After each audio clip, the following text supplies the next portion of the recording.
धार्मिक एवं आध्यात्मिक शिव की नगरी वाराणसी में वैदिक सनातन धर्म व संस्कृति को अभिसंचित करने के पावन उद्देश्य हेतु ध्यान योग सिद्धाश्रम की स्थापना पूज्य गुरुदेव श्री स्वामी कमलेश्वरानंद जी के पावन सानिध्य में किया गया है। ऋषि मुनियों, साधु महात्माओं, संत मनीषियों की इस पवित्र धरती पर धर्म की स्थापना और लोक कल्याण के लिए हर युग में किसी न किसी रूप में ईश्वर का प्राकट्य होता आया है और पवित्र आत्माओं में ईश्वर का अंश उतरता आया है। आज के युग में भी पूज्य गुरुदेव श्री स्वामी कमलेश्वरानंद जी अपनी चैतन्य ऊर्जा से संपूर्ण जगत में सत्प्रेम की धारा प्रवाहित कर रहे हैं। पूज्य श्री की चैतन्य चेतना से साक्षात दिव्य सदग्रंथ ब्रह्मवाणी का अवतरण हुआ है, जिससे मानव का कल्याण हो सके।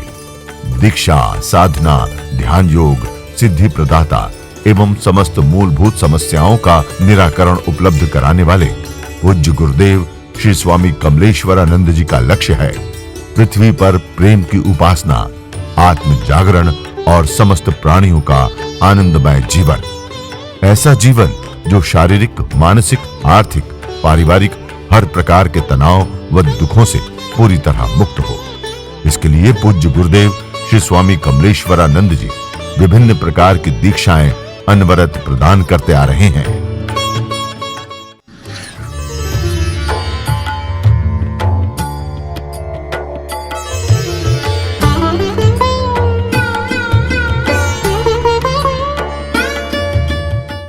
और आप सबसे निवेदन करती हूँ कि सब शांत सौम्य होते हुए मेरे साथ उस परमात्मा की ओर चलने का एक पूर्णतः प्रयास कीजिएगा।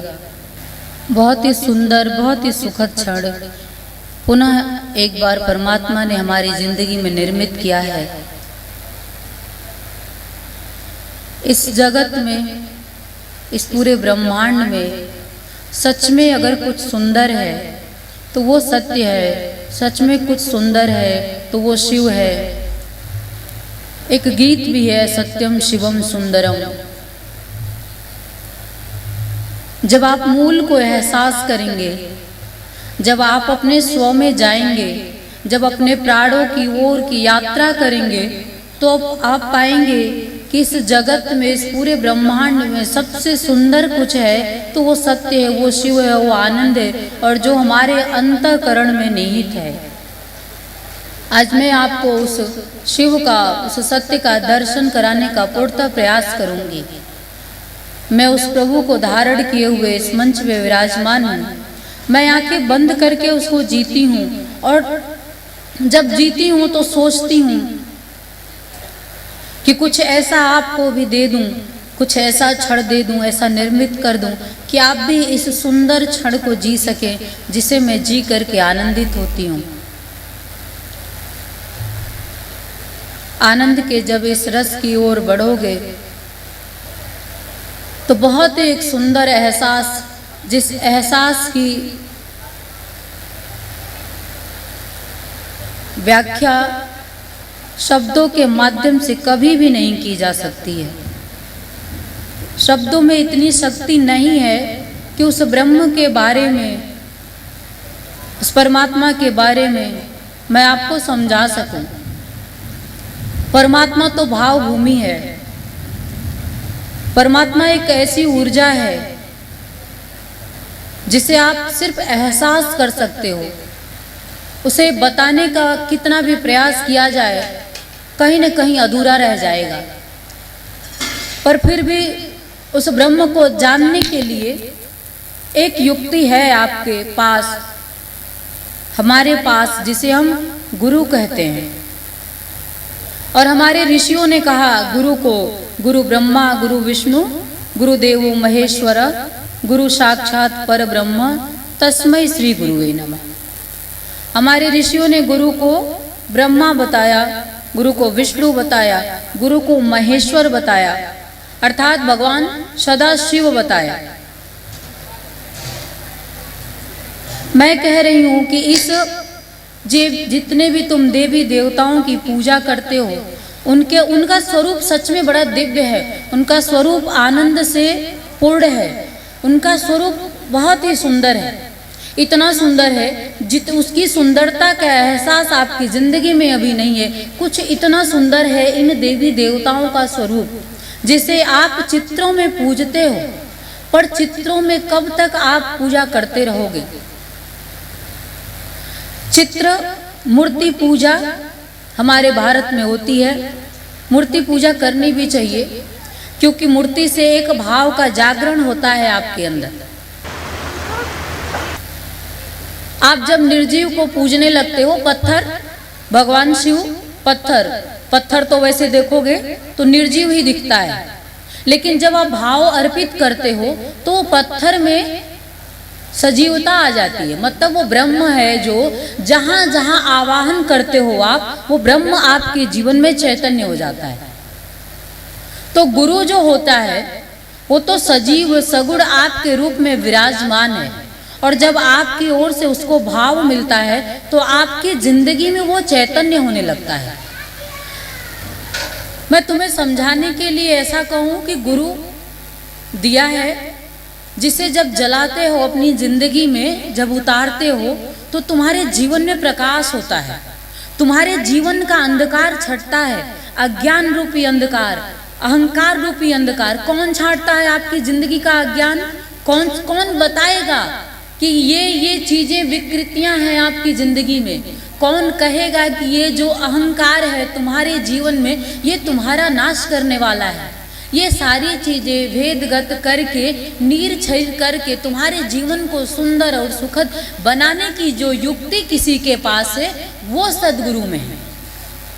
सदगुरु क्या करता है? आपकी जिंदगी में आता है, एक दिया जलाता है। इसीलिए जब आप गुरु से जुड़ते हो तो आपको बड़ा आनंद आने लगता है। आप सोचते हो कि गुरु जी से जब मैं जुड़ा तो मेरा जीवन बड़ा सुंदर हो गया, मेरे जीवन में बहुत बड़ा परिवर्तन हो गया। परिवर्तन यही होता है कि जब आप भाव देते हो गुरु को तो वो परमात्मा आपके ही जीवन में चैतन्य होने लगता है।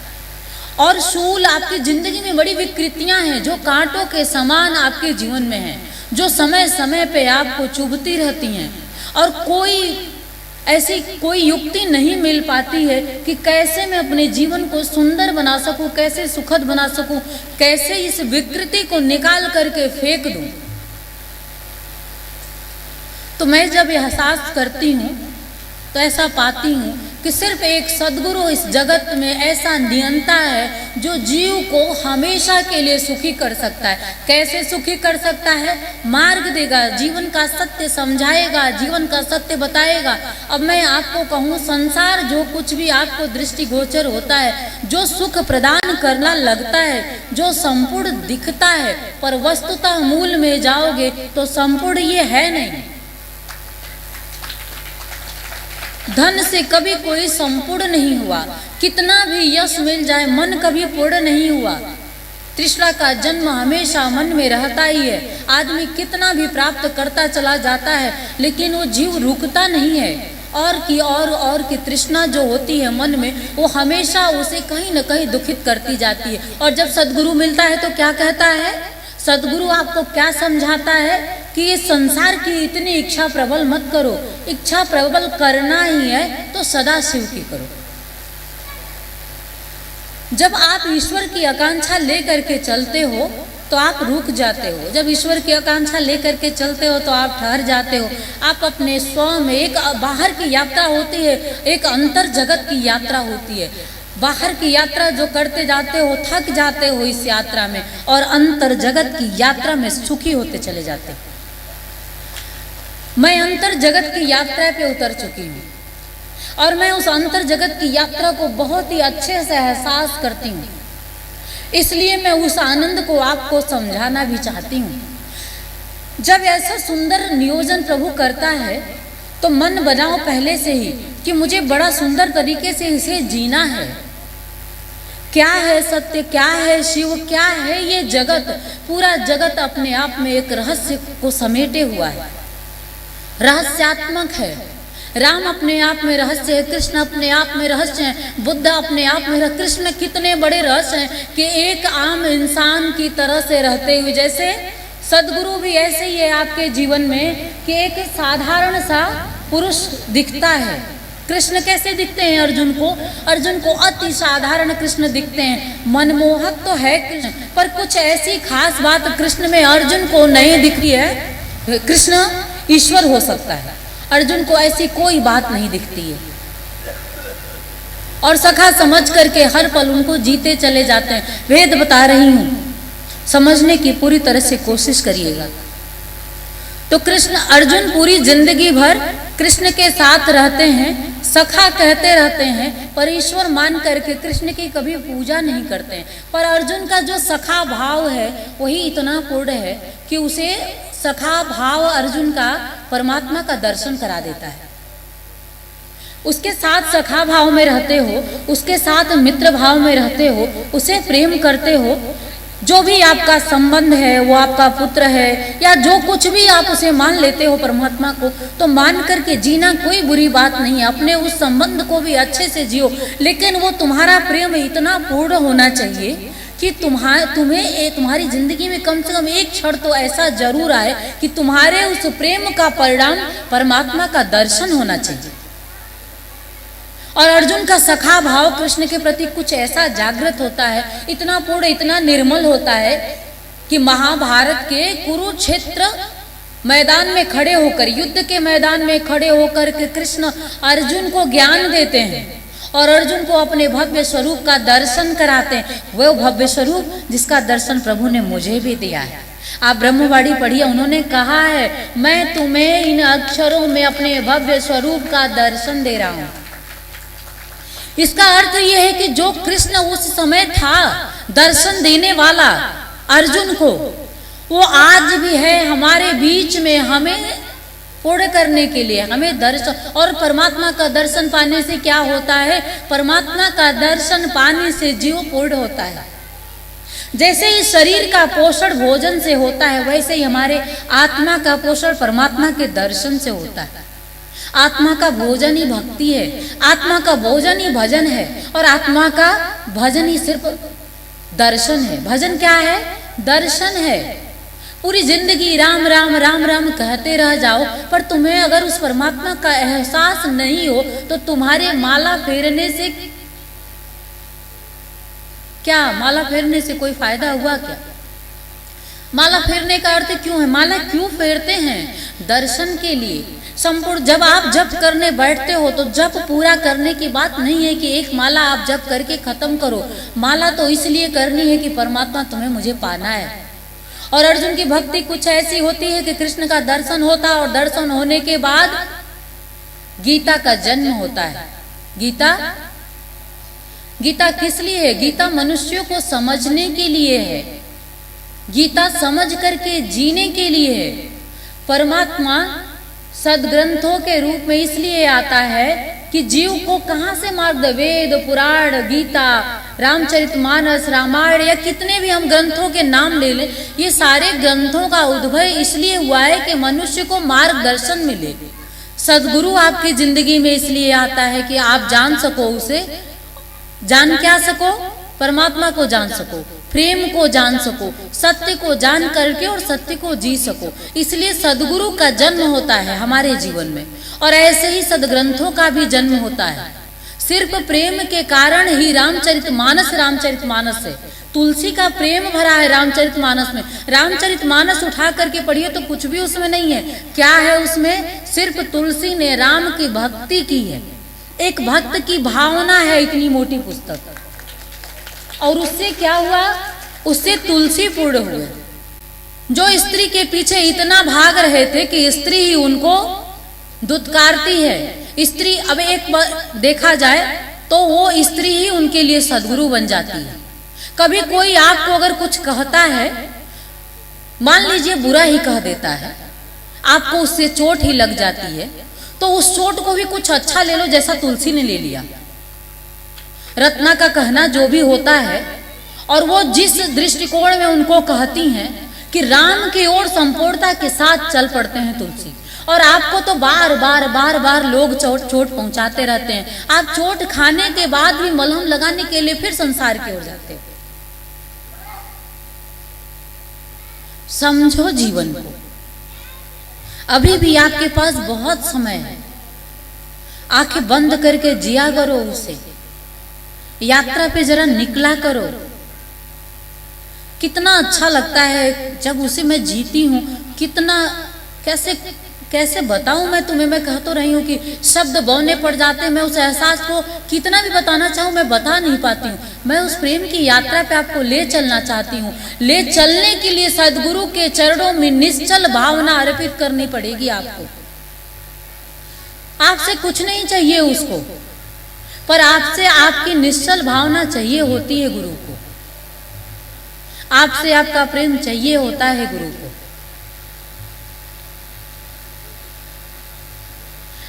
ये प्रकृति है जो निष्ठुर है, परमात्मा से ही निर्मित है। प्रकृति है, निष्ठुर है और जड़वत है। पर जो परमात्मा है वो निष्ठुर नहीं है, वो प्रेम से पूर्ण है। और जीव को ईश्वर, मैंने जो अपने जीवन में एहसास किया है, जीव को ईश्वर सिर्फ अपनी ओर देखना चाहता है। पर विडंबना ये है और दुख की स्थिति ये है कि जीव जब जन्म लेता है और जन्म लेने के 21 दिन के बाद से वो पूरी तरह संसार की ओर चलने लगता है। ईश्वर अपनी ओर खींचना चाहता है और जीव पूर्णता के साथ जगत की ओर जाता है। इसीलिए कहा गया है कि जो ब्रह्म की माया है, माया क्या है? संसार है। ब्रह्म की जो माया है, ब्रह्म भले ही आनंद से पूर्ण है, लेकिन ये जो माया है वो इतनी प्रबल है कि आपको अपनी ओर खींचती है।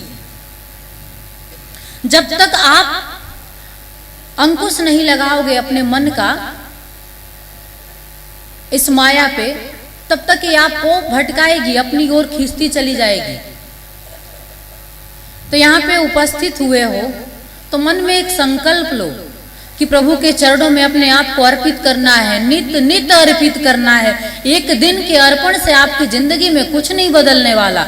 हर रोज अर्पित करना है कि प्रभु सुंदर मन का निर्माण करना है, सुंदर जीवन का निर्माण करना है, अपनी विकृतियों का नाश करना है, सद्प्रवृत्तियों को धारण करना है। ऐसी याचना रोज प्रभु के चरणों में अर्पित करो। जब रोज अर्पित करोगे तो आपके जीवन में भाग्य उदय होगा, आपके जीवन में भी उजाला होगा, आपके जीवन में सद्गुरु चैतन्य होगा। और जब सद्गुरु चैतन्य होगा तो आपके जीवन का अज्ञान छट जाएगा, आपके जीवन का अंधकार छट जाएगा और संपूर्णता के साथ आपके जीवन में सिर्फ और सिर्फ प्रकाश में वो ब्रह्म होगा।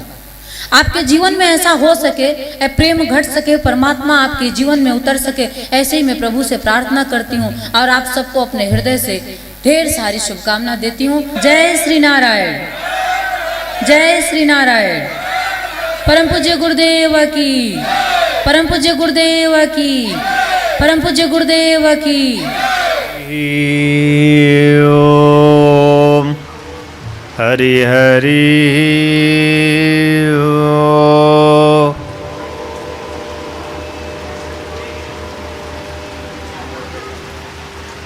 हरि हरि ओम।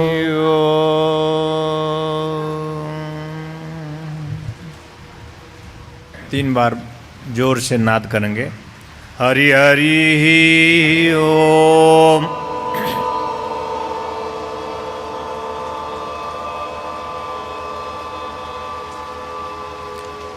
हरि हरि ओम।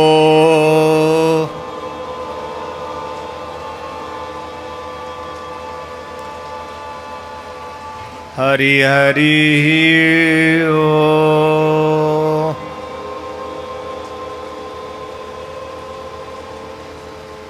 गूढ़ विद्या जगन्माया देहे च ज्ञान संभवः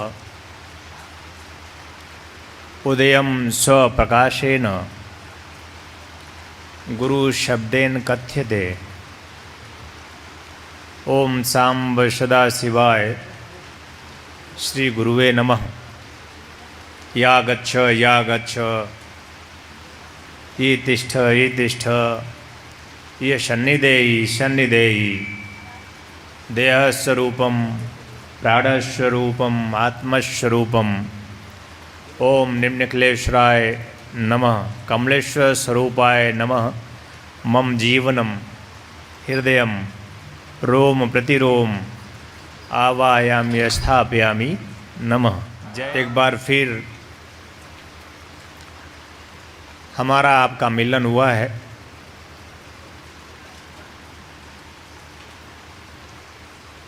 और यह मिलन संयोगिक नहीं है कि कोई संयोग बन गया। यह मिलन तो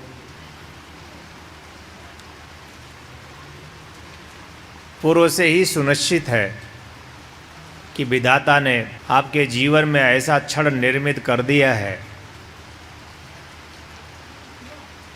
उस परमात्मा ने, कि गुरु शिष्य मिलने की ओर है और मिलकर अपने जीवन को सार्थक सिद्ध करने की ओर एक बार फिर प्रयत्नशील है। जब जब भी कोई शिष्य अपने गुरु से मिलता है तो वह क्षण उसके लिए अद्भुत क्षण होता है। अगर वह शिष्य चाहे तो गुरु के उस लौकिकता से, उस दिव्य प्रकाश से, उस प्रेम प्रसाद से स्वयं में भर सकता है। आवश्यकता है कि वह शिष्य एक बच्चे की भांति निश्चल प्रेम में, एक बछड़े की भांति गुरु की ओर उन्मुख हो और एक ही चिंतन हो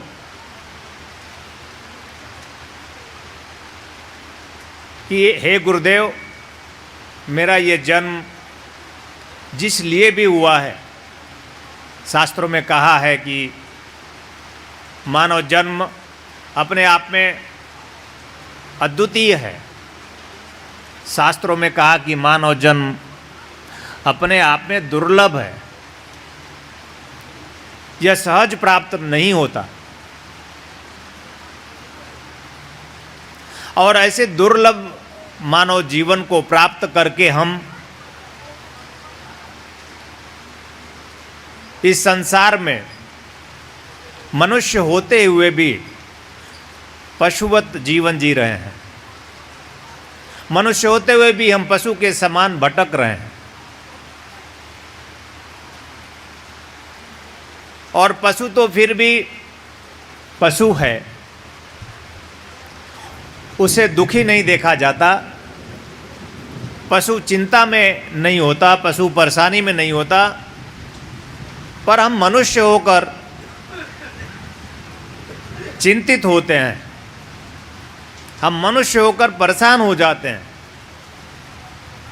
हम मनुष्य होकर पीड़ा में होते हैं और हम अंततः मनुष्य होकर विक्षिप्त हो जाते हैं, पागल हो जाते हैं।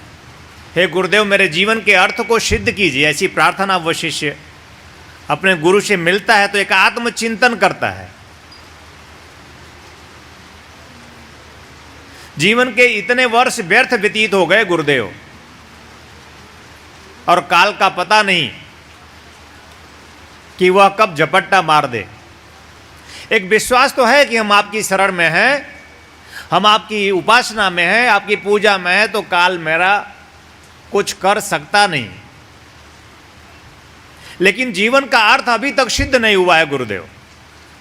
जिसलिए हमारा जन्म हुआ है वह सार्थक कब हो, वह सिद्ध कब हो, वह चैतन्य कब हो और पूर्णता के साथ वह आपको अपने हृदय में संपूर्णता से स्थापित कब कर ले, ऐसा क्षण कब निर्मित हो गुरुदेव। ऐसी भावना लिए मैं आपके बीच हूं। अब विषय ये नहीं है कि वह गुरु है या नहीं है, विषय वो अज्ञानी होते हैं जो शिष्य के नाम पर शिष्य होते हैं, जो जो साधक भी नहीं होते हैं, जो एक आम व्यक्ति होते हैं, ये गुरु पर एक प्रश्न चिन्ह लेकर खड़े होते हैं। वो अति साधारण मनुष्य होकर मनुष्यता के नाम पर अधिकार होता है उनकी जिंदगी में कि वो गुरु को प्रेम से नहीं प्रश्न से देखते हैं। हमारे सारे सदशास्त्रों में गुरु को जब भी देखने की बात कही गई है तो गुरु को प्रेम से देखने की बात कही गई है। और गुरु को प्रेम से देखेंगे तो ही वह जो बाहर दिख रहा है भीतर प्रकट होगा। गुरु को प्रेम से देखेंगे तभी वह जो बाहर दैदीप्यमान है हमारे हृदय के आलोक में भी आलोकित होगा। हमारे इस हृदय में प्रकाश स्वरूप प्रकट होगा। कोई अंतर नहीं होता गुरु के इस शरीर में और उस गुरु में। मूर्ख होते हैं, जड़ होते हैं, अज्ञान में गतिशील व्यक्ति होते हैं जो गुरु को देह समझते हैं, जो गुरु के शरीर को शरीर समझते हैं और जो सिर्फ कहते हैं कि गुरु तो ज्ञान होता है। अपनी ज्ञानेंद्रियों के माध्यम से जब हम उसका एहसास करते हैं और बाहर से जो दिखाई देता है इन ज्ञान चक्षुओं के माध्यम से, ज्ञानेंद्रियों के माध्यम से,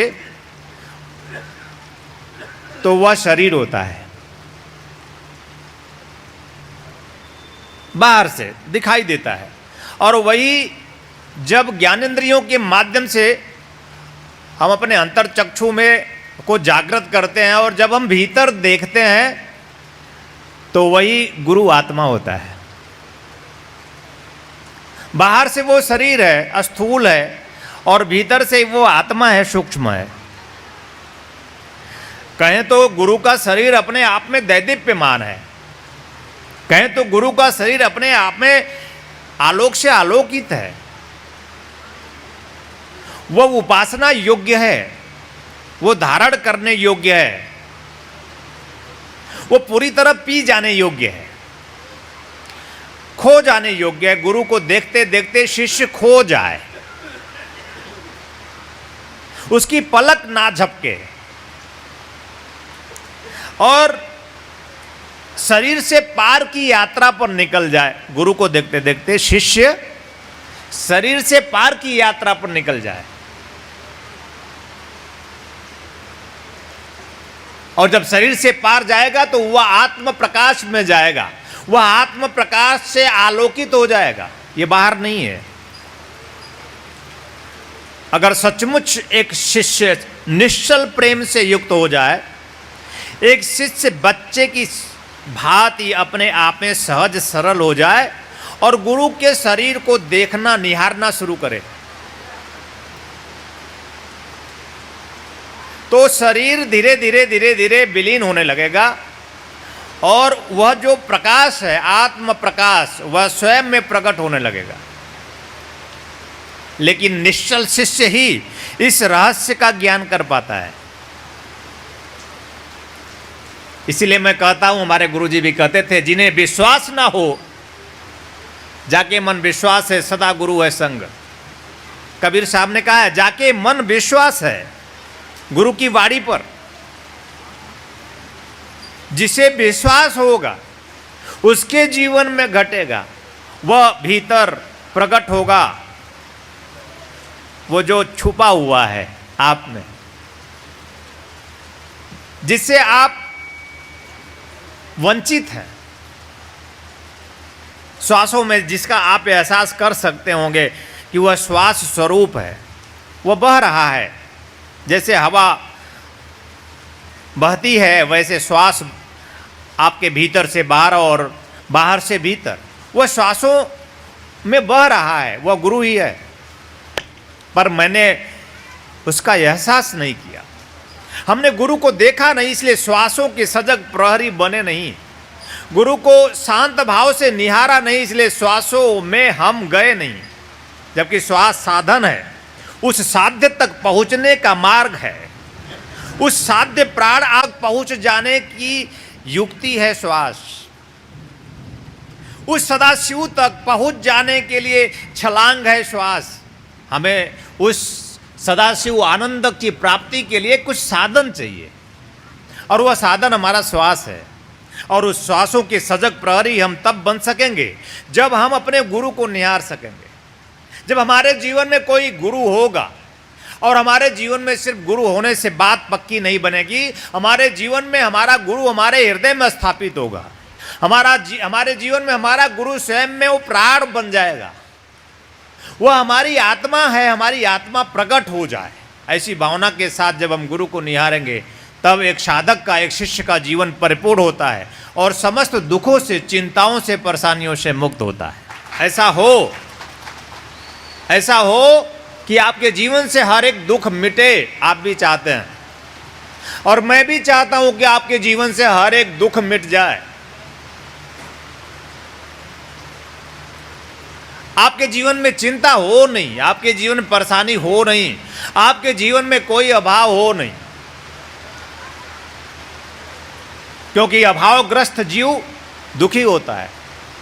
यूं तो इस संसार में सभी दुखी हैं। अमीर भी दुखी है, गरीब भी दुखी है। गरीब का अपना दुख है, बड़ी पीड़ा है। एक गरीब चिंतित है, परेशान है, दुखी है, अभावों से त्रस्त है, ग्रस्त है, वह हाय हाय कर रहा है। और एक अमीर भी पीड़ित है, चिंतित है, परेशान है, वह भी दुख में है। दुख कॉमन है, दुख दोनों दुख में है। और मैं चाहता हूं कि जीवन का दुख मिटे। अमीरी मिटे ना मिटे, अमीर बने ना बने, गरीबी मिटे ना मिटे, अमीर बने ना बने, लेकिन दुख मिट जाए, ऐसा मैं आशीर्वाद देता हूं। गरीब आदमी भी सुखी हो सकता है। और कबीर साहब इससे सबसे बड़े उदाहरण हैं। कबीर को कौन सा संपत्ति था उनके पास, कौन सा संसार कबीर का सजा हुआ था, पर कबीर अपने आप में परम सुखी थे। एक गरीब कबीर है, वो परम सुखी हो गया। परम सुखी तब हुआ जब उसके जीवन में, उनके जीवन में कोई गुरु आया, गुरु रामानंद। और रामानंद को पूर्णता से आत्मसात करने के लिए कबीर उनके पीछे लग गए कि मैं आपको प्राप्त करके ही रहूंगा, मैं आपको अपना जीवन बना के रहूंगा, मैं आपको अपने जीवन में उतार के रहूंगा गुरुदेव। और इसके लिए उन्होंने पूरा प्रयास किया दीक्षा प्राप्त करने के लिए। रामानंद दीक्षा देने से इनकार कर दिए। और मैं आपको प्रेरित करता हूं कि आपको दीक्षा आवश्यक है। दीक्षा जीवन में आपको पूर्णता दे सकती है। दीक्षा से जीवन पूर्ण हो सकता है। दीक्षा से अपने आप में हम तन मन के साथ साथ उस प्राणात्मा का भी आनंद हम ले सकते हैं, उस प्राणात्मा तक पहुंच सकते हैं। दीक्षा एक ऐसा साधन, सशक्त साधन है शिष्य के लिए। दीक्षाओं के माध्यम से हम अपने जीवन में पूर्णता प्राप्त कर सकते हैं। इसलिए कबीर लगे रहे रामानंद के पीछे, और रामानंद ने कहा कि ना, मैं तुम्हें दीक्षा ना दे सकूंगा। अपने आप में पूर्ण गुरु रामानंद, पर सामाजिक स्थितियां थी ऐसी कि कबीर को दीक्षा देना नहीं चाह रहे थे, मन से दे चुके थे, पर बाहरी दिखावे में दीक्षा रामानंद दे नहीं पा रहे थे, क्योंकि कबीर के लिए बहुत बड़ी परेशानी थी। सामाजिक स्थितियां उस समय की ऐसी थी, आज से 450 साल पहले बड़ा भेदभाव था, और कबीर अपने आप में जुलाहे थे। रामानंद अपने आप में पूर्ण गुरु थे, सनातन धर्मी थे, शाश्वत सनातन धर्म, अपने आप में आत्मा परमात्मा को लेकर चलने वाले। और सामाजिक स्थितियां अपनी थी, मैं उस पर जाना नहीं चाहता। पर अगर शिष्य पूर्णता के साथ गुरु को प्राप्त करने की ठान ले, अगर पूर्णता के साथ शिष्य उस सदगुरु को अपना जीवन बना लेने की ठान ले, संकल्प ले ले, तो गुरु को भी, उस सदगुरु को भी बाध्य होना पड़ता है शिष्य का बनने के लिए। और वो कबीर अपने आप में हर पल गुरु की छाया बनकर पीछे पीछे देखते रहे, उनकी गतिविधियों से परिचित होने लगे कि ये कब क्या करते हैं। और काशी में ही गंगा में स्नान करने जब उनके गुरु रामानंद जाते तो वो देखते कि ये नित्य गंगा स्नान करने जाते हैं। और एक दिन ऐसा हुआ कि वो सीढ़ियों पर सो गए। एक चेष्टा देखिए, काक चेष्टा बको ध्यानम स्वान निद्रा तथैव च अल्पाहारी गृहम त्यागी शिष्यत्तम पक्ष लक्षणम। एक चेष्टा देखिए, आप चेष्टावान बने, आपकी चेष्टा हो। काक चेष्टा, कौवे की चेष्टा देखिए, आप कुछ उठाना चाहेंगे उसे मारने के लिए कि उड़ जाता है, उठा भी नहीं पाए थे कि उड़ गया। ऐसी एक चेष्टा रखिए, इतनी सजगता रखिए कि पता नहीं गुरु कब बरसे। यूं तो गुरु हमेशा बरस रहा है कि नहीं बरस रहा? जब से देखो हम आए हैं तब से बरस ही बरस रहे हैं, नहीं? हमारा जन्म भी ऐसे ही हुआ है कि हम जन्मे की बरसात शुरू हो गई, और ये हमारे जन्म से जुड़ा हुआ है कि हाँ हम हैं, हम उपस्थित हैं। जब वह जन्म लेता है तो प्रकृति अपने आप में उल्लास में, उमंग में, उत्साह में उसके स्वागत करने के लिए तत्पर हो जाती है। प्रकृति एक गुरु के, सच्चे गुरु की पहचान है कि गुरु चलता है तो प्रकृति अपने आप में पहले से पहुंचे रहती है, चैतन्य, जागृत। और अभी कुछ दिन पहले, 2-4 दिन पहले आप कितनी गर्मी एहसास कर रहे थे यहाँ, और मुझे रांची एयरपोर्ट लेने यहाँ के जब प्रमुख आयोजक चले तो तभी यहाँ बरसात शुरू हो गई। ये एक संकेत है कि वह आ रहा है, तुम्हारा जीवन बन सकता है। तुम्हारे जीवन में तुम अपने जीवन की धन्यता साबित कर सकते हो, मानव जीवन को धन्य कर सकते हो, तुम अपने आप में चैतन्यता ला सकते हो, तुम चैतन्य से हो चैतन्य ही बन सकते हो। ऐसी संपूर्णता प्राप्त करके अपने जीवन को, मानव जीवन को धन्य कर सकते हो। एक संकेत है वो जो गोस्वामी जी ने कहा, बड़े भाग्यमान स्तन पावा सुर दुर्लभ, देवताओं के लिए यह दुर्लभ मानव शरीर हमें प्राप्त हुआ। हम खो रहे हैं, हम समाप्त हो रहे हैं, हम मर रहे हैं, हम मिट रहे हैं, हम अनाथ हैं, हम दरिद्र हैं, अपने आप में हम पूर्णता को से वंचित हैं। गुरुदेव आप मुझे पूर्ण करें। एक शिष्य की भावना है, ऐसी भावना हो शिष्य में। गुरु को वो अपने मान के लिए, सम्मान के लिए नहीं, अपने आन मान सम्मान, अपनी आत्मा, प्राण आत्मा के लिए, अपने परमात्मा के लिए गुरु को अपनाया जाता है। गोविंद की प्राप्ति के लिए गुरु को जीवन बनाया जाता है।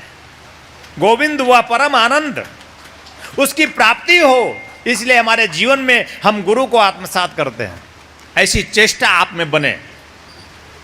हे गुरुदेव गोविंद मिले, हे गुरुदेव प्राण मिले, हे गुरुदेव मेरी आत्मा चैतन्य हो, हे गुरुदेव हम में आप प्रकट हो, जिससे हमारे जीवन का दुख मिटे, जिससे हमारे जीवन का अभाव मिट जाए, और हम किसी भी स्थिति में रहें, गरीबी में रहें या अमीरी में, हम आनंद में रहे, दुखी ना रहे। जब आप पीड़ित होते हैं तो वो पीड़ा हमसे सही नहीं जाती। आपका दुख मेरा दुख है, आपकी पीड़ा हमारी पीड़ा है, आपकी हर एक चिंता हमारी चिंता है। आप सुखी होंगे तो ही हम सुखी होंगे। इसलिए मैं मेरे हर एक शिष्य को सुखी कर देना चाहता हूं। आवश्यकता है कि वह शिष्य अपने आप में गुरु द्वारा कहे गए वचनों का परिपालन करे और गुरु के शब्द को मंत्र समझे। उठे तो उठ जाए और बैठे, यानी गुरु जो कहे सो कीजिए, ऐसे तेवर हो जाए। छलांग लगा देनी है, इस जीवन को पार कर लेनी है, और जीवन में किसी भी परिस्थिति में हम परेशान ना हो, किसी भी परिस्थिति में हम परेशान ना हो, पीड़ित ना हो, चिंतित ना हो। ऐसा एक जीवन हमें प्राप्त हो। गुरुदेव मैं आपका हूं, आपका हो जाना चाहता हूं। जैसे आप हर पल आनंद में रहते हैं, इसी संसार में आप रहते हैं, पर मैंने आपको आनंदित देखा है। इसी संसार में आप रहते हैं, पर किसी भी स्थिति में आपको मैंने एक मुस्कुराते हुए देखा है। ऐसी एक मुस्कान दे दो गुरुदेव मुझे। ये एक भावना शिष्य की हो, हमारे जीवन में पूर्णता प्राप्त हो गुरुदेव। ये चेष्टा कबीर की। और सो गए सीढ़ियों पर, और गुरु गंगा स्नान के लिए चला, और जब वो सीढ़ियों पर उतरने लगे तो उनका एक पैर कबीर के हृदय पर पड़ा। ये सच्ची घटना है। जीवन का बहुत बड़ा सौभाग्य का क्षण होता होगा कि गुरु का पद गुरु का पैर शिष्य के सीने पर पड़ जाए। ये एक दीक्षा है, ये एक शक्तिपात है। संपूर्णता से गुरु उतर जाए हृदय में, कैसे हो जाए? प्रणाम, दंडवत प्रणाम कर लेना भी एक अलग बात है, एक दूरी रहती है।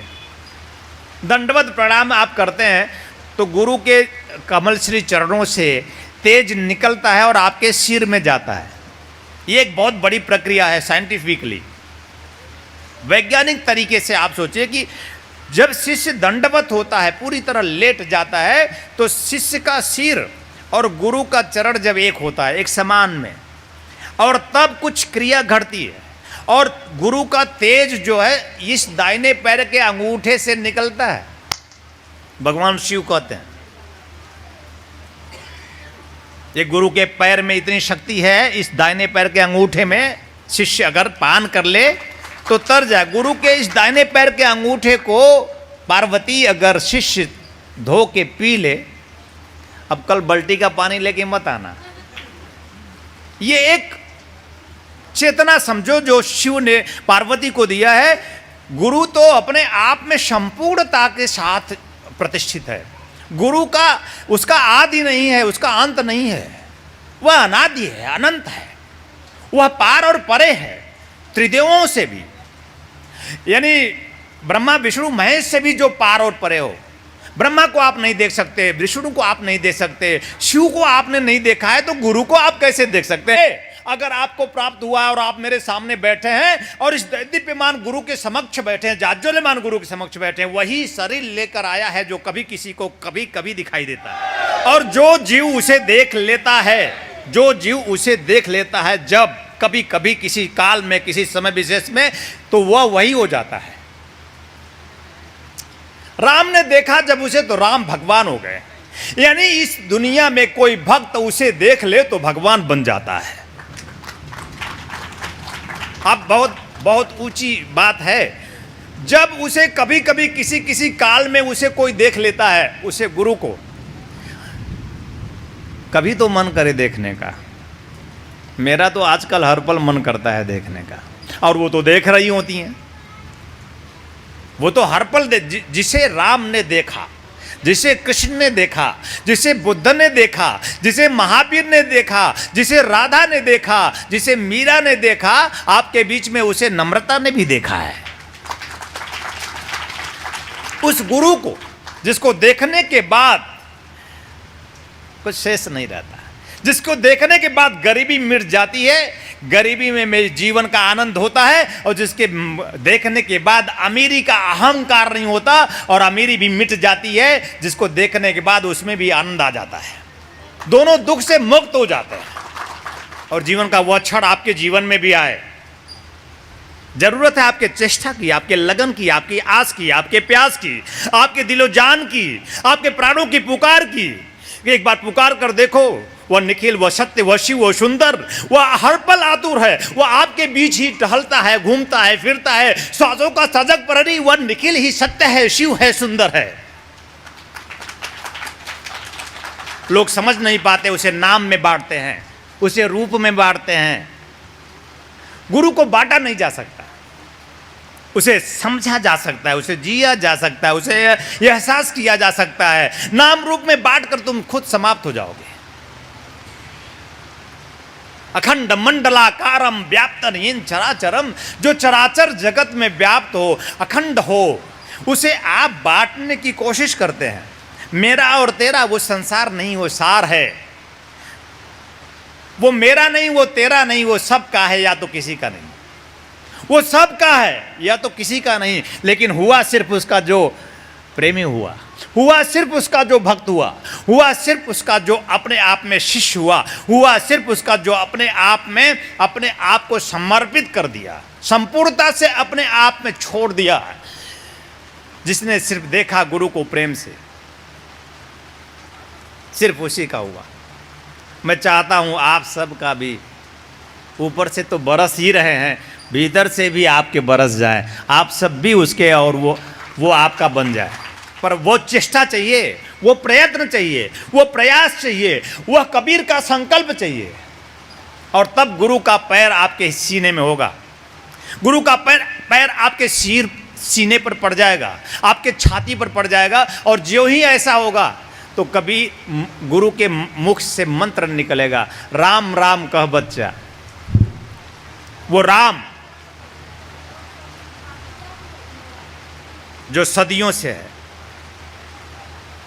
वो राम जो राम के पहले, और वो राम जो राम के बाद, और वो राम जो सदा से सर्वकालों से है, वो राम जिसे गुरुत्व कहते हैं, जिसको पीकर राम राम भी राम बन गए। अपने बेटे का नाम राम रख लोगे तो वो राम नहीं हो जाएगा। ये तो जीवन का एक बहुत बड़ा सौभाग्य था कि राम राम बन गए। राजा दशरथ का पुण्य और प्रताप रहा होगा, उस पीढ़ी का पुण्य और प्रताप रहा होगा कि अपने आप में राम वही हो गए जो राम थे। आप भी वही हो सकते हैं, आप भी वही हैं। आप भूल गए हैं, आप बिसरे हैं, आपको आपकी सुधि नहीं है, क्योंकि आपने गुरु जीवन में बनाया नहीं, गुरु की सूरती, गुरु की मूर्ति अपने जीवन में आत्मसात किया नहीं। तो इसलिए आपको राम नहीं मिला, वो प्राण राम, वो आत्मा राम, वो परमात्मा राम जो राम को मिला, जो कबीर को मिला और जो कृष्ण को भी मिला।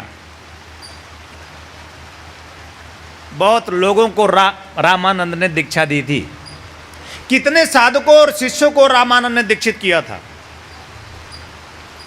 हजारों हजारों शिष्य रहे होंगे, लेकिन एक कबीर उपलब्ध हुआ। क्यों? क्योंकि वो प्रेम चाहिए। शिष्यता की एक कसौटी है प्रेम, फना होने की एक क्रिया है प्रेम, अपने आप में मिट जाने के लिए, उस गुरु के लिए न्यौछावर हो जाने के लिए आवश्यकता है प्रेम, आवश्यक है निश्चल प्रेम। अगर गोस्वामी जी को कहें तो आप चौपाई तो पाठ करते हैं बार बार, लेकिन आप भूल गए हैं, आप बिसर गए हैं, आपको याद नहीं है। निर्मल मन जन सो मोहि पावा, आप बार बार पढ़ते हैं, निर्मल मन जन कौन मुझे प्राप्त कर सकता है। पहाड़ों पर जाकर वह प्राप्त होगा, हिमालय में भटक भटक के वो प्राप्त होगा, नदियों में स्नान करके वो प्राप्त होगा, दर दर भटक के वो प्राप्त होगा, मंदिर मस्जिद गुरुद्वारे गिरजाघर जा जा के भटक भटक के प्राप्त होगा। बोले ना, अगर तुम्हारा मन निर्मल हो जाए, इस पर एक चिंतन करना। हमें पूरी रामचरितमानस पढ़ने की आवश्यकता नहीं है, हमें एक ही चौपाई अपने पूरे जीवन को पूर्ण कर देने के लिए अपने आप में बहुत है, निर्मल मन की आवश्यकता है। और हमें यह सोचना पड़ेगा कि हमारा मन निर्मल है या नहीं, और नहीं है तो गुरु मंत्र के माध्यम से मन को निर्मल बनाया जाए। और अगर मन निर्मल नहीं है, किसी भी प्रकार से मन निर्मल नहीं हो सकता। मन को निर्मल करने के लिए मंत्र की आवश्यकता होती है, और मंत्र सिर्फ वो जो सिर्फ जागृत चैतन्य गुरु दे, अपने आप में दैदीप्यमान गुरु से गुरु मंत्र दीक्षा प्राप्त करके उसके द्वारा दिए गए मंत्र का जप करने से ही मन निर्मल होता है। और जब मन निर्मल होगा तो प्राप्ति का आधार बनेगा। कौन प्राप्त कर सकता है? मुझ प्राण आत्मा परमात्मा परम आनंद की प्राप्ति कौन कर सकता है? बोले निर्मल मन जन, जो जीव, जो साधक, जो शिष्य निर्मल मन से भर जाता है, मैं उसी का हो जाता हूं, मैं उसी का हूं, मैं उसी में हूं, मैं उसी में प्रकट हो जाता हूं। कहा प्रेम ते प्रकट होब मैं जाना। मैं प्रेम के माध्यम से जीव में प्रकट हो जाता हूं। चौपाई पढ़ने से तो काम नहीं चलेगा, चौपाइयां रटने से भी काम नहीं चलेगा। आपसे ज्यादा चौपाइयां मुझे याद है, पूरा का पूरा चौपाई पढ़ करके भी जीवन पूर्ण नहीं हो सकता। जीवन पूर्ण होता है केवल गुरु के माध्यम से, जीवन पूर्ण होता है सिर्फ गुरु शिष्य के मिलने से। और मिलन तब होगा जब मन निर्मल होगा, और मन निर्मल होगा तो हृदय में प्रेम होगा, हृदय में प्रेम अपार होगा तो आप हर्षित हो जाएंगे, आपके अंदर आपका प्रभु प्रकट हो जाएगा, आपके जीवन का दुख समाप्त हो जाएगा। प्रेम ही है जो आपके जीवन के दुख को मिटा देता है। प्रेम ही है कि जो आपके प्रत्येक दुखों का नाश कर देता है। प्रेम आवश्यक है, जीव को जीने के लिए प्रेम आवश्यक है। प्रेम ना हो तो जन ना हो, प्रेम ना हो तो जीवन ना हो। प्रेम ना हो तो भाव ना हो, और प्रेम ना हो तो भक्ति ना हो। प्रेम ना हो तो भक्त ना हो, और प्रेम ना हो तो कोई भगवान भी ना हो। और कबीर अपने आप में पूर्णता प्राप्त कर लिया। और मैं सिर्फ इतना बताना चाह रहा था कि कबीर पूर्ण हुए और कोई फैक्ट्री नहीं खोल लिया उन्होंने। गरीबी ज्यों की त्यों थी, कंबल बुनते थे, ताना बाना बुन कर, कंबल बुन करके जीवन यापन करते थे। अब यहां तो बस गुरु मिलने का अर्थ होता है मेरी फैक्ट्री चल जाए, इस आशा से दीक्षा ली जाती है। गुरुदेव मेरी फैक्ट्री बंद है, आपकी कृपा हो जाए तो खुल जाए। अरे तुम्हारे जीवन की फैक्ट्री खोलने आया हूं। गुरु कृपा को बड़ा सांसारिक स्थितियों में देखना शुरू कर दिया। ऐसे साधु, ऐसे संत, ऐसे महात्मा, ऐसे गुरुजन हुए जिन्होंने कहा कि बस ये लाभ मिलेगा। ये लाभ कौन सा लाभ? जो समाप्त होने वाला है। गुरु की कृपा का अर्थ होता है जीवन लाभ, और जीवन लाभ का अर्थ होता है जीवन लाभ लक्ष्य, प्राण, आत्मा, परमात्मा, परम आनंद है। और जीवन लाभ उस परमात्मा की प्राप्ति है। परम लक्ष्य परमात्मा की प्राप्ति जीवन का परम लाभ है, और उसकी प्राप्ति ही अपने आप में गुरु कृपा है। मैं ये नहीं कह रहा हूं कि तुम्हारा संसार ना सजे, मैं ये नहीं कह रहा हूं कि तुम्हारे संसार की चाहत पूरी ना हो। गरीब से अच्छा अमीर है, और गरीबी से अच्छा अमीरी है। दुखी तो दोनों हैं भाई, दुखी दोनों हैं। तो अच्छा है कि अमीर होकर दुखी हो।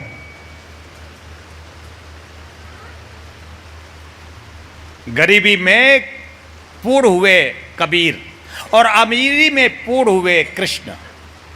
देखिए जरा सा, पूर्णता दोनों जगह है। आपको पूर्ण होने के लिए अमीर होना और गरीब होना आवश्यक नहीं है। आपको पूर्ण होने के लिए किसी भी प्रकार की परिस्थिति बदलना आवश्यक नहीं है। आपको पूर्ण होने के लिए केवल आपको अपना मन बदल देने की आवश्यकता है। बदल दो अपने मन को, चीर कर दो, ऑपरेशन कर दो, अपने चीर फाड़ कर दो अपने मन का। ऐसे जो विसंगतियों से पूर्ण मन है, ऐसे जो विकृतियों से पूर्ण मन है, ऐसे जो पाप में मन है, ऐसे पाप में मन का सत्यानाश कर दो गुरु मंत्र के माध्यम से। ओम ह्रीम परम तत्वाय निखिलेश्वराय पद्म पराग कमलभ्यो नमः। ओम ह्रीम परम तत्वाय निखिलेश्वराय पद्म पराग कमलभ्यो नमः। प्राणा ही प्राणा जीव स्थित, प्राणों से पुकार करो उसकी।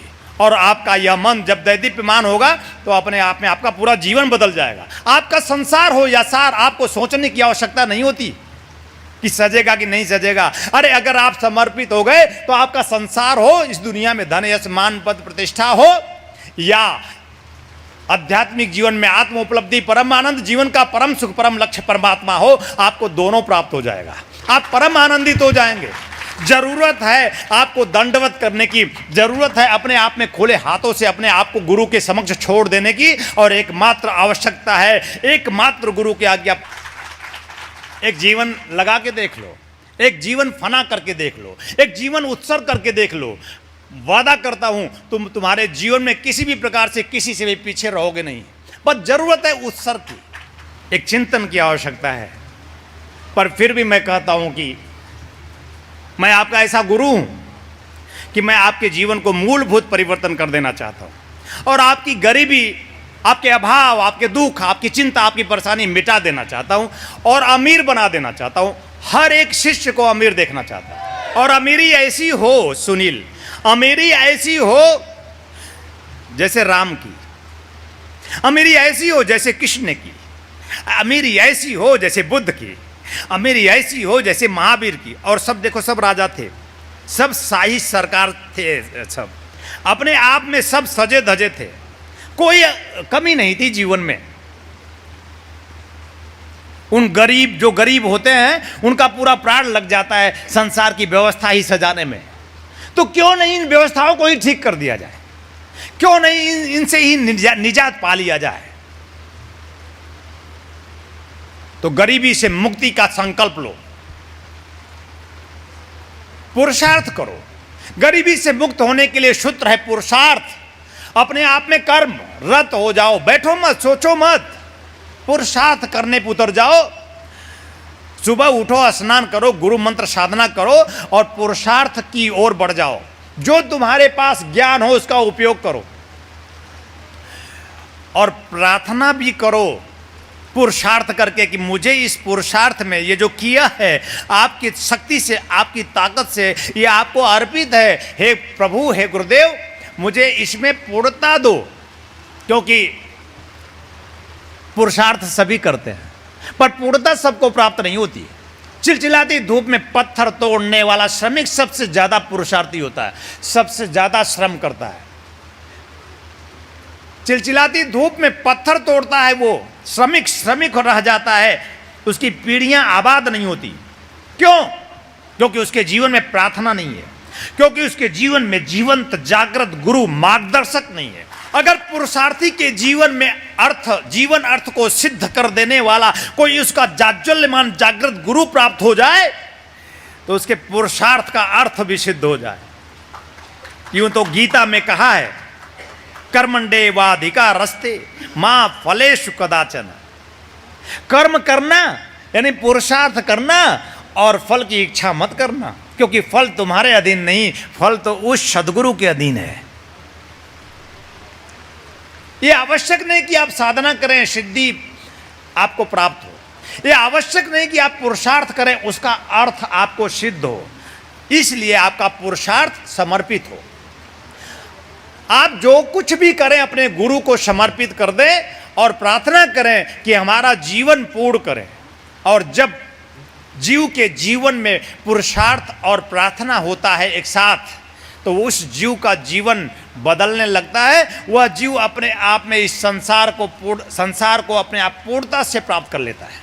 वो अपने जीवन को परिवर्तित कर लेता है, अपने जीवन को बदलने लगता है। उसके जीवन में सुख आने लगता है, उसके जीवन में शांति आने लगती है, उसके घर परिवार में प्रेम प्रकट होने लगता है, एक दूसरे से लगाव बन जाता है, एक दूसरे को प्यार की नज़र से देखने लगते हैं। और नहीं तो अभी तो ऐसी स्थिति है कि पत्नी बीमार पड़ जाती है, डॉक्टर को दिखाया जाता है, पति छुट्टी ले लेता है। अब उसकी बीमार पड़ गई, वैसे तो उसको पूछने का टाइम रहता नहीं, तो जितनी भी पत्नियां हैं वो समझ गई हैं कि पति के पास तो टाइम है नहीं, और एक कभी मुझे प्यार से पूछता नहीं, पराठा खा के चला जाता है। तो क्या करती हैं, देखती रहती हैं, 10 दिन 15 दिन महीने नहीं बीतते, 15 दिन में एक बार पत्नी बीमार पड़ जाती है। बोले क्या हुआ? तो बोले सर दर्द हो रहा है, मेरा सिर दर्द बहुत तेज है। कोई कहती है पेट दर्द है, कोई कहती है सिर दर्द है, पता नहीं क्या हो। कोई तो मैक्सिमम लोग कहते पता नहीं क्या हो गया, और बस सो जाती हैं। तो पति रुक जाता है, छुट्टी ले लेता है। पति को रोकने का ये मंत्र बहुत अच्छा है। पति वैसे रुकता ही कहाँ है, पति कहाँ रुकता है? किसका पति रुकता है बताओ? रुकता है? टाइम नहीं है, टाइम नहीं। वो बाथरूम से चिल्लाता रहा, समय नहीं है जरा खाना निकालना। तो पत्नी का ये मंत्र जो है उन्होंने देख लिया, एक साइकिस्ट हैं, ये समझती हैं आपके मन के विज्ञान को कि ये ऐसे तो छुट्टी लेगा नहीं, तो डॉक्टर के बहाने ही सही आज छुट्टी। अगर प्रेम मिला होता तो बीमारी ना होती, अगर रुक कर हम पूछे होते तो बीमारी ना होती। हमारे जीवन की जितनी भी बीमारियां हैं ना, सिर्फ प्रेम के अभाव में है। सही कि गलत? चिंता है तो प्रेम नहीं है, अभाव है तो प्रेम नहीं है, घर में दुख है तो प्रेम नहीं है, घर में दरिद्रता है तो प्रेम नहीं है। प्रेम होगा तो आप चिंतित नहीं हो सकते, प्रेम होगा तो आप परेशान नहीं हो सकते, प्रेम होगा तो आप प्रभाव में होंगे, और अगर आप प्रभाव में होंगे तो अपने आप में संपूर्ण होंगे। देखो आप बाजार में जिस रूप को लेकर जाते हैं ना, अगर प्रेम भरा हृदय लेके जाओगे गुरु की साधना उपासना करके, तो लोग आपके आगे पीछे घूमेंगे।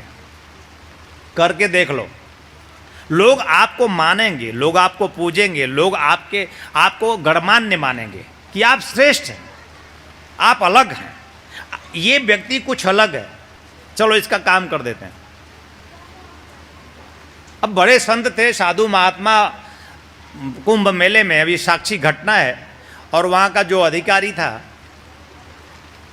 जब मैं वहाँ गया तो जब उन्होंने मुझे देखा और अंदर जब बैठ के बात करने लगे तो उन्होंने कहा कि आपको देखकर मेरे मन में आया कि मुझे इनका काम करना है।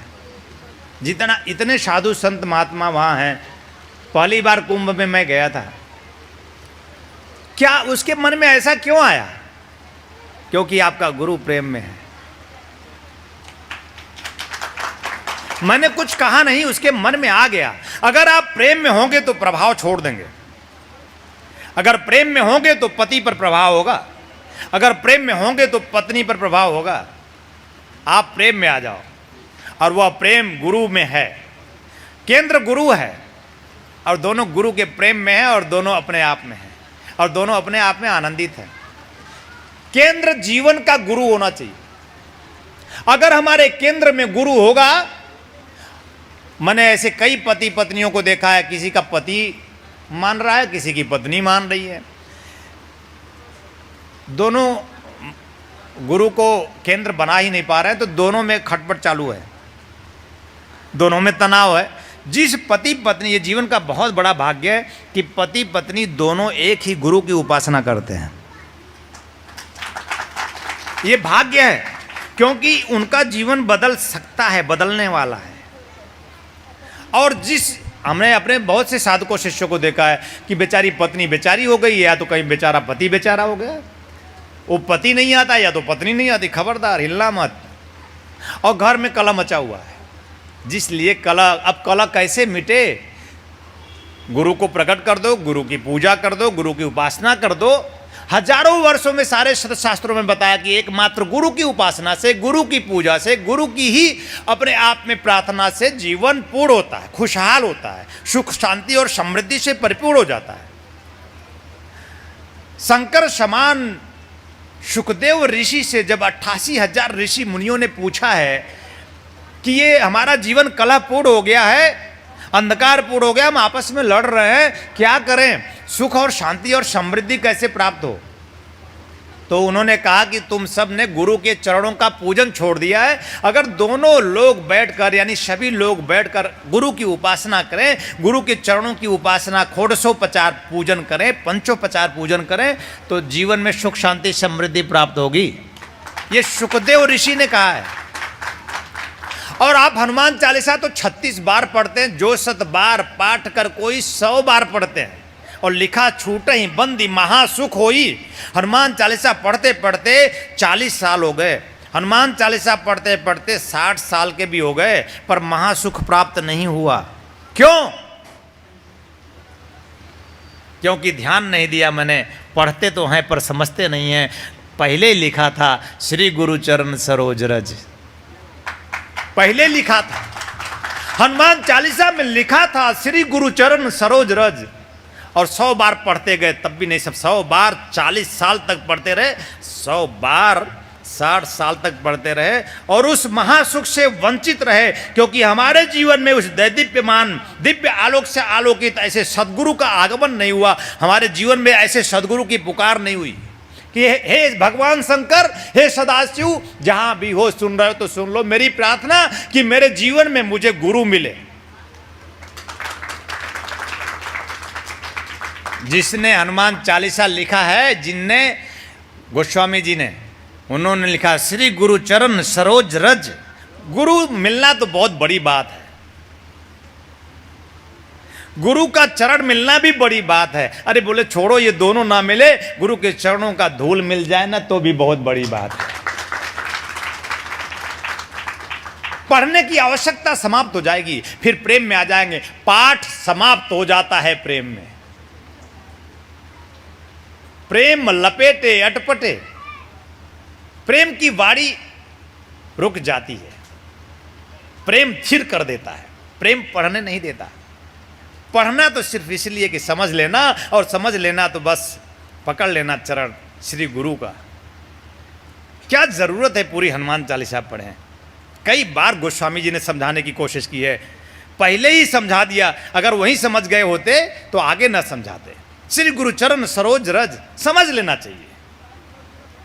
इसके आगे क्या पढ़ने की आवश्यकता है? जिसने गुरु को पढ़ लिया राम हो गया, जिसने गुरु को पढ़ लिया कृष्ण होंगे, जिसने गुरु को पढ़ लिया वो राधा और मीरा बन गए। गुरु को पढ़ो, गुरु को जियो।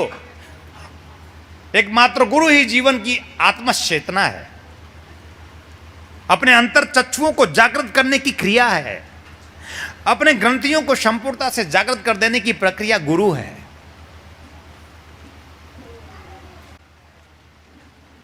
और जानते थे कि मूर्ख हृदय न चेत, ये मूर्ख समझता नहीं है, उसको वो होश में आता नहीं है, तो उन्होंने आगे लिख दिया, जय जय जय हनुमान गोसाई।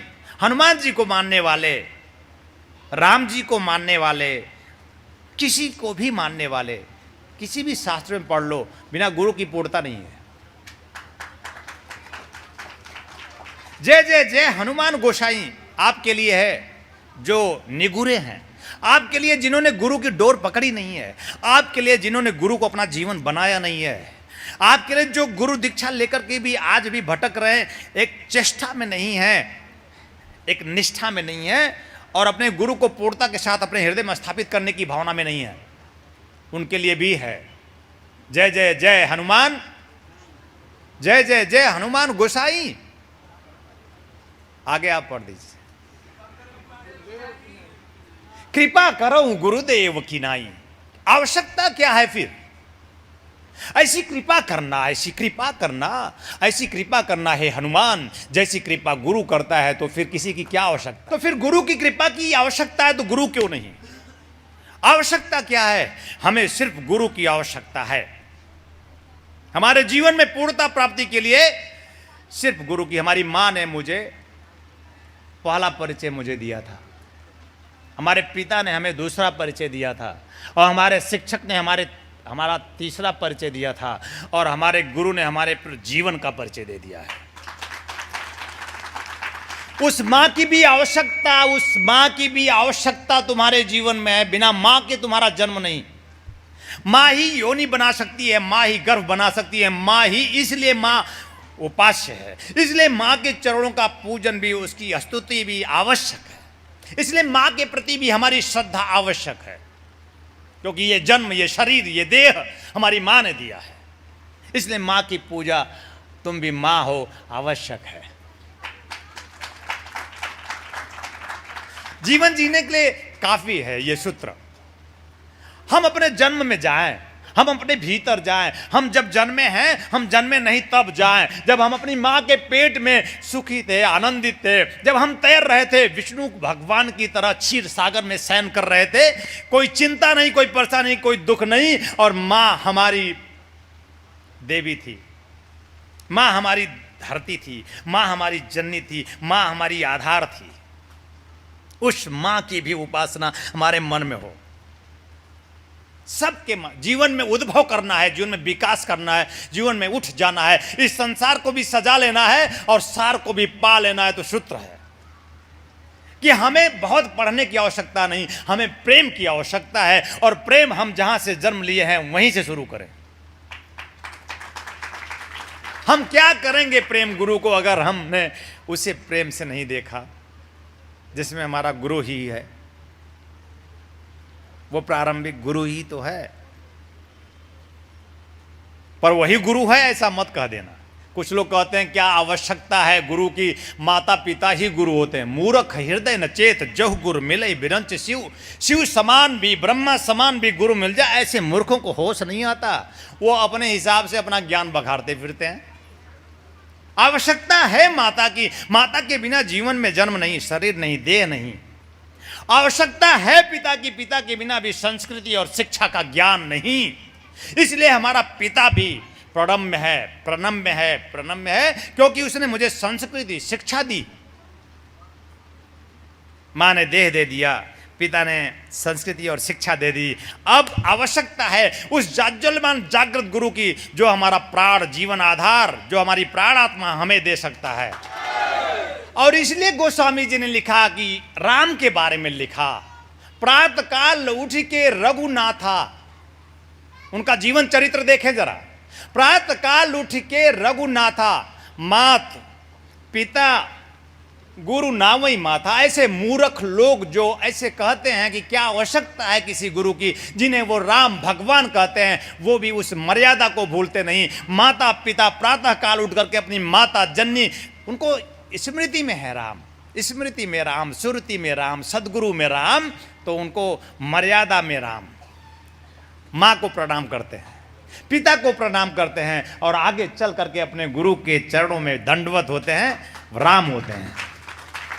आवश्यकता है, उस जननी की आवश्यकता है, उस देह की आवश्यकता है। कितना सुंदर देह है, कौन बना सकता है? माँ ही बना सकती है। इस देह का निर्माण कोई डॉक्टर नहीं कर सकता, और किसी डॉक्टर ने आपको नहीं पढ़ाया था, आपके पिता ने पाठशाला भेजा था। ये क्रमिक क्रम है जीवन विकास का। अब जरूरत है जीवन विकास के, इल्यूशन का नहीं। जीवन जरूरी है अब इस जीवन में क्रांति का। कमल जैसा सदगुरु जब आपके जीवन में मिला हो तो क्रांति कर जाओ। और निखिल रूप में हमारी जिंदगी में आए। निखिल मेरे जीवन आधार हैं, प्राणाधार, आत्माधार, हमारे परमात्मा हैं, हमारे सदगुरु हैं, हमारे शिव हैं, हमारे राम हैं, हमारे कृष्ण, हमारे बुद्ध, हमारे महावीर, सब कुछ हमारे निखिल हैं। क्योंकि मैंने उनसे ही जाना है, उनसे ही जिया है, उनसे ही देखा है, उनसे ही सुना है। उनको देखने के बाद मुझे कुछ देखना शेष नहीं रहा था, इसलिए उनसे ही मैं सब जान गया। और जिनसे सब जान गया वही मेरा सर्वेश्वर है, वही मेरा निखिलेश्वर है।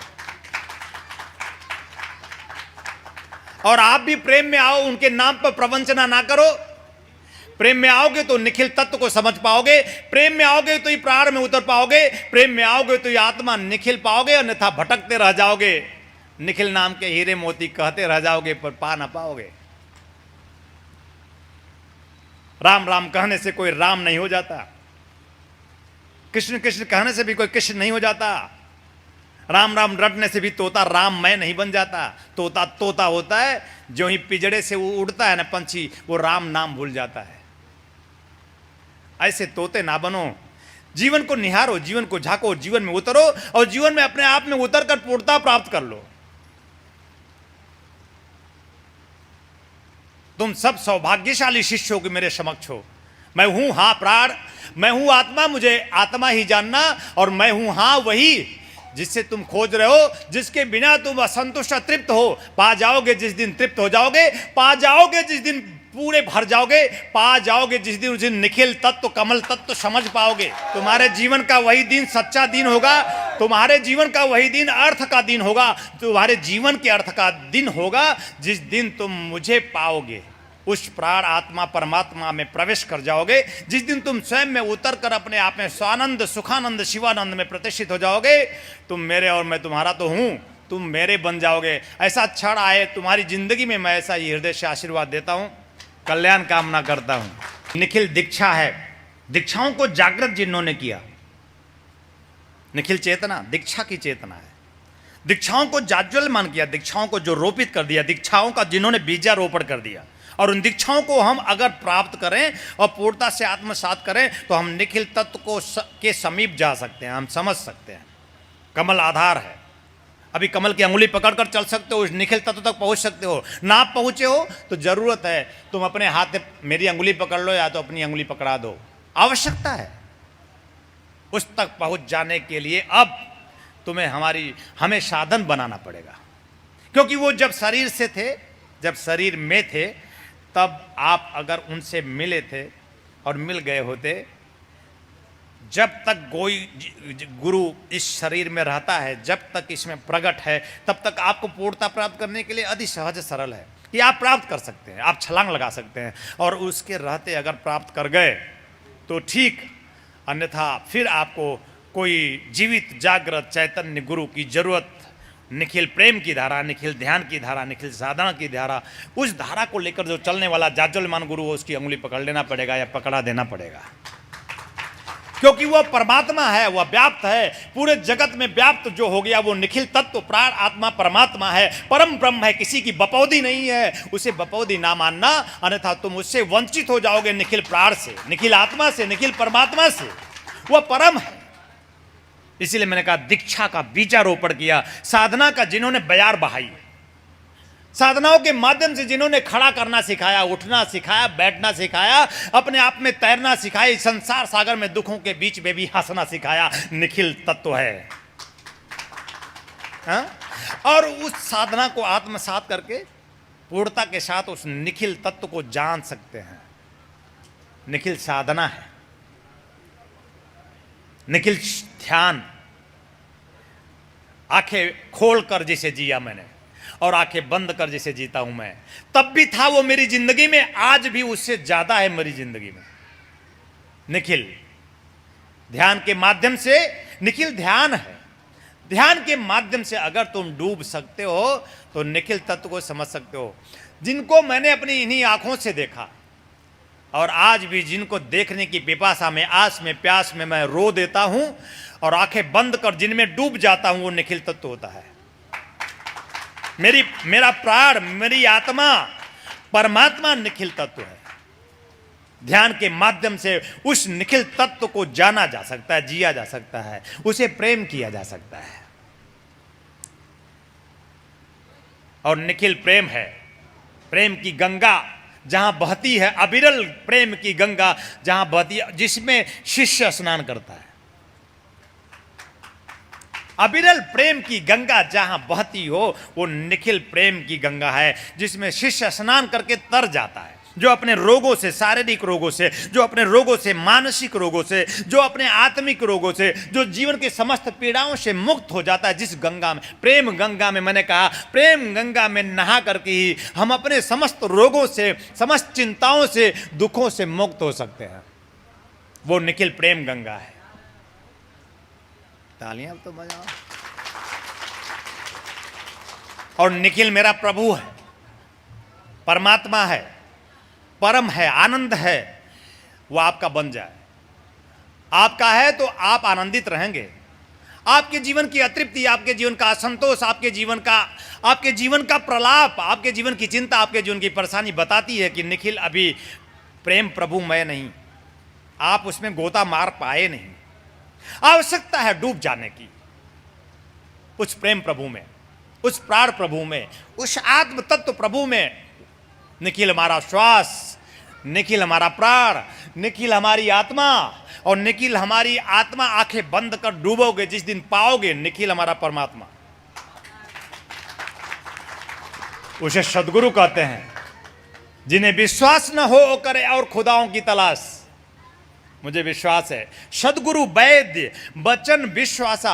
अगर जीवन के समस्त दुखों को मिटाना है, समस्त बीमारियों को मिटाना है, समस्त रोगों को मिटाना है, चिंता और परेशानियों से मुक्त हो जाना है, तो सदगुरु के वचन में विश्वास करो। सदगुरु वैद्य, गोस्वामी जी कहते हैं सदगुरु वैद्य है।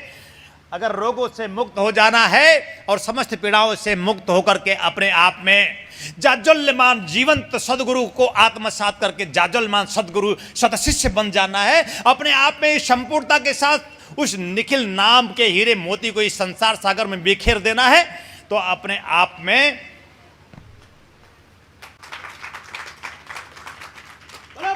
गुरुदेव की, गुरुदेव की, गुरुदेव की।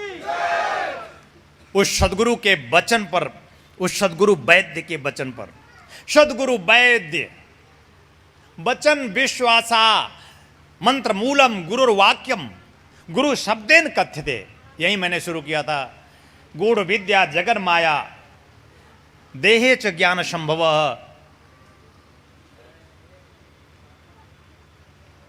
वह बहुत गूढ़ है विद्या, वो प्रकाश, वो परमात्मा, वो आत्मा, आत्म तत्व, परमात्मा तत्व गूढ़ विषय है।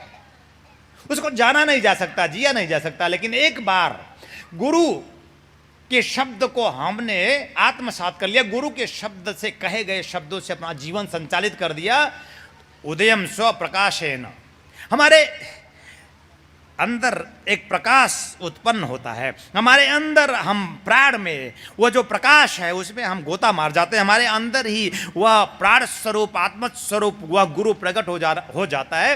केवल आवश्यकता है मंत्र मूलम गुरुर्वाक्यम की, एकमात्र निष्ठा की, गुरु द्वारा कहे वचन को निभाने की और एकमात्र फना हो जाने की। ऐसा हो सके। मैं आप सबको हृदय से आशीर्वाद देता हूँ, कल्याण कामना करता हूँ कि आपका जीवन पूर्ण हो, पूर्णता से पूर्णता की ओर आप बढ़ते चले जाएं। ऐसा ही मैं आपको हृदय से आशीर्वाद देता हूं। आपके जीवन में सुख शांति समृद्धि प्राप्त हो जाए, ऐसा ही मैं फिर हृदय से आशीर्वाद देता हूं। कल्याण कामना करता हूं। पूज्य गुरुदेव स्वामी कमलेश्वरानंद जी का संकल्प है एक ऐसे समाज का निर्माण करना जिसमें हम सभी स्वावलंबी हो, आत्मनिर्भर हो। ध्यान योग जन जागृति सेवा संस्थान द्वारा संचालित ब्रह्मानंद बाल विकास केंद्र में उपेक्षित, निराश्रित, अनाथ और दलित वर्ग के बच्चों को बचपन से ही शिक्षा दीक्षा प्रदान कर उनका सर्वांगीण विकास किया जाएगा। ब्रह्मानंद बाल विकास केंद्र के माध्यम से हमें अवसर मिला है इन बच्चों के लिए कुछ करने का।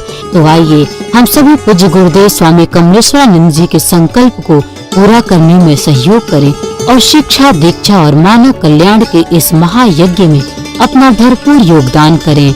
आप अपना योगदान भूमि अथवा धन किसी भी रूप में दे सकते हैं। योगदान के रूप में आपका दान बैंक ऑफ इंडिया की किसी भी शाखा में ओम निखिलम ओंकार निखिलम गुरु निखिलम गुरुद्वार निखिलम ओम निखिलम ओंकार निखिलम गुरु निखिलम गुरुद्वार निखिलम ओम निखिलम ओंकार निखिलम गुरु निखिलम गुरुद्वार निखिलम ओम निखिलम ओंकार निखिलम गुरु निखिलम गुरुद्वार लेकर के आए हैं जॉइंट केयर टैबलेट और ऑयल, जोड़ों के दर्द से राहत पाने के लिए और मजबूत हड्डियों के लिए। इसमें मौजूद प्रोटीन्स तथा विटामिन हड्डियों को मजबूती प्रदान करते हैं। यह जोड़ों के आसानी दर्द को समाप्त करता है, जैसे घुटनों के दर्द व कलाई के दर्द, रीढ़ की हड्डी में दर्द, कंधों में दर्द। यदि आपको स्लिप डिस्क या सर्वाइकल है तो इन सभी परेशानियों से छुटकारा पाने के लिए आज ही मंगाएं जॉइंट केयर टैबलेट और ऑयल। फार्मेसी आपके लिए लेकर के आए हैं रत्नम ज्योति, आंखों की संपूर्ण देखभाल के लिए। शहद के साथ नित्य लेने से नेत्र ज्योति बढ़ जाती है, आंखों का चश्मा उतर जाता है। यह आयुर्वेदिक औषधि है, इसका कोई साइड इफेक्ट नहीं। इस औषधि को मंगाने के लिए आप हमारे इन नंबरों पर संपर्क कर सकते हैं। हमारा नंबर है 8108666991, 8108666992, 8108666993, 8108666994। वर्षों की कड़ी मेहनत और शोधों के बाद दिब्रिसी फार्मेसी आपके लिए लाए हैं एक आयुर्वेदिक शैम्पू केशोसिका, जो रखे आपके बालों का ख्याल माँ जैसा। अब आपके नजदीकी स्टोर पर उपलब्ध।